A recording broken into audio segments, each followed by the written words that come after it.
हरे कृष्णा। एक महात्मा थे।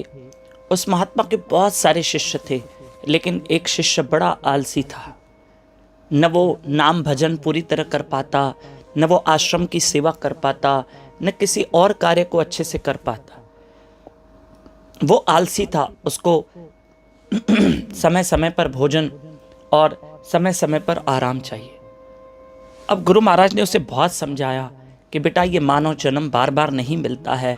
तुम अच्छे से सेवा कर लो, तुम अच्छे से भजन कर लो, अच्छे से अच्छे कर्म करो, तुम आश्रम में रहते हो। लेकिन वो शिष्य, हाँ हाँ गुरुजी करूँगा, हाँ हाँ गुरुजी करूँगा।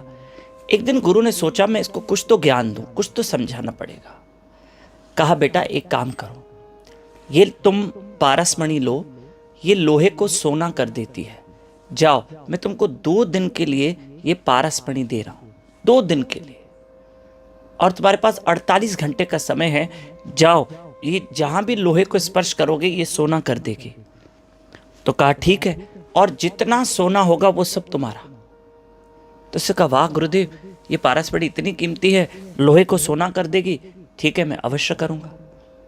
अभी आलसी तो था, मन में सोचा पारसमणि है, 2 दिन तो मेरे पास रहेगी। मैं मार्केट जाऊंगा, बाजार लाऊंगा, बाजार यहाँ से दूर है 10 किलोमीटर, और वहां से लोहा लेकर आऊंगा, उसको स्पर्श करूंगा और लोहा सोना बन जाएगा। पर अभी 2 दिन बाकी है ना, अभी मैं कुछ थोड़ा आराम कर लेता हूँ। उससे खाने में, भोजन में, यहाँ वहाँ की बातों में उससे समय निकलता गया, और उसने पारसमणि को संभाल के तो रखा, लेकिन वो गया नहीं कि मैं मार्केट से जाऊं और लोहा लेकर आऊं और उसको मैं सोना बना दूं। श्री राधे। ध्यान से सुनिएगा, बहुत काम की बात है। अर्थात अब उस लड़के ने अपने आलस में, खाने पीने में दोनों दिन पूरे कर दिए, और उसको ये तक पता नहीं कि 48 घंटे पूरे होने वाले, मैं कुछ करूं। ऐसे में गुरु महाराज आके खड़े हो गए। बोला बेटा लाओ पारसमणि दो। बोला गुरुदेव 2 दिन पूरे हो गए।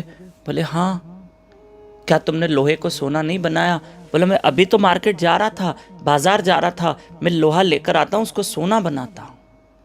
गुरु ने कहा अब पारसमणि लाओ, मैंने तुम्हें 2 दिन दिए थे, लेकिन तुमने इसका सदुपयोग नहीं किया, और तुमने पारसमणि मुझे लौटा दी, जैसे मैंने दी वैसे मुझे लौटा दी।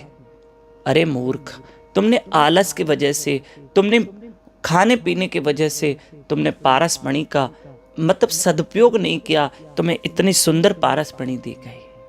इस कथा से हमें ये सीख मिलती है कि हमें भी भगवान ने सुंदर मानव शरीर दिया है। कहीं हम भी तो ऐसे नहीं खाने पीने के चक्कर में हम न ईश्वर का भजन कर रहे हैं, न सिमरण कर रहे हैं, और इस पारसमणि का हम सदुपयोग नहीं कर रहे हैं।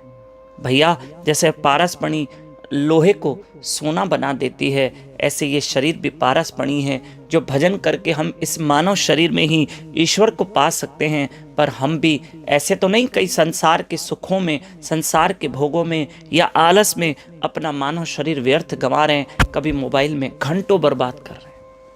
मोबाइल में न हम अच्छे कर्म कर पा रहे हैं, न हम अच्छी पढ़ाई कर पा रहे हैं। इस मोबाइल ने तो हमारा बहुत सारा समय ले लिया है। मैं तो ये कहूँगा, अनमोल समय जो है ना हमारा, ये जवानी हम अपने मोबाइल को दे रहे हैं, और इस रील्स के चक्कर में अपनी रियल जिंदगी खराब कर रहे हैं।